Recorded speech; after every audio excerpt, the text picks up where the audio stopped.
महिला आरक्षण मुद्द्यावरून राजकारण तापलं. भाजपच्या आरोपांविरोधात काँग्रेसही मैदानात. काँग्रेसचे नेते आज देशभरात पत्रकार परिषदा घेणार. महिला आरक्षण विधेयकाच्या समर्थनार्थ महायुतीचा आज जन आक्रोश मोर्चा.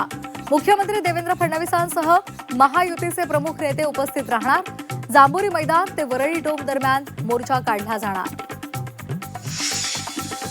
महिला आरक्षण विधेयकासंदर्भात खुली चर्चा करा. मुख्यमंत्र्यांचं विरोधकांना आव्हान. तर वेळ आणि जागा तुम्ही ठरवा. चर्चेसाठी तयार. सुप्रिया सुळेंचं प्रतिआव्हान.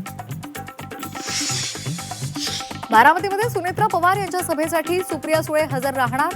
मुख्यमंत्री फडणवीसांसह महायुतीच्या नेत्यांसोबत सांगता सभा पार पडणार.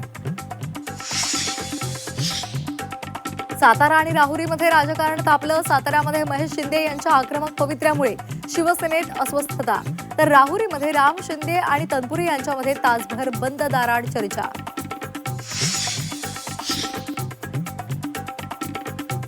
बोगस जात प्रमाणपत्र प्रकरणाच्या पत्रकार परिषदेत एमआन नगरसेविका सहर शेख भडकल्या. पत्रकारांच्या नॉट रिचेबलच्या प्रश्नावर पारा चढला. राज्यसभेप्रमाणे विधान परिषद निवडणुकीलाही एकनाथ शिंदे धक्कातंत्राचा वापर करणार. एकनाथ शिंदेंकडून बच्चू कडूंना विधान परिषदेची ऑफर. मुंबईमध्ये शिंदे आणि कडूंची भेट झाल्याची माहिती. अल निनोच्या प्रभावामुळे यंदा सरासरीपेक्षा कमी पावसाचा अंदाज. जलयुक्त शिवार सुधारणाच्या कामांना गतीसह जुन्या जलस्रोताची दुरुस्ती कामं तातडीनं पूर्ण करा. मुख्यमंत्र्यांच्या प्रशासनाला सूचना.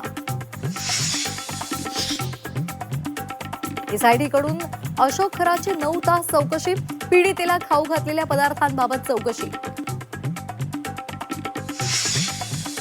नाशिक आयटी कंपनी धर्मांतर प्रकरणात निदाच्या अंतरिम जामिनासंदर्भात निर्णय पुढे ढकलला. अंतरिम जामिनाबाबत 27 एप्रिलला निर्णय होणार. निदा खानवर अटकेची टांगती तलवार. राज्यातील 17 लाख शासकीय निमशासकीय कर्मचारी आजपासून संपावर. 2 वर्षांपासून विविध प्रलंबित मागण्यांसाठी कर्मचारी आक्रमक. शासकीय विभाग शाळांसह आरोग्य सेवेवर परिणाम होण्याची शक्यता. इराण आणि अमेरिका दरम्यानच्या चर्चेसंदर्भात सस्पेन्स कायम. अमेरिकेचे उपराष्ट्रपती पाकिस्तानात पोहोचले नाहीत. इराणच्या शिष्टमंडळाची ही प्रतीक्षा. आज संपणार युद्धविराम.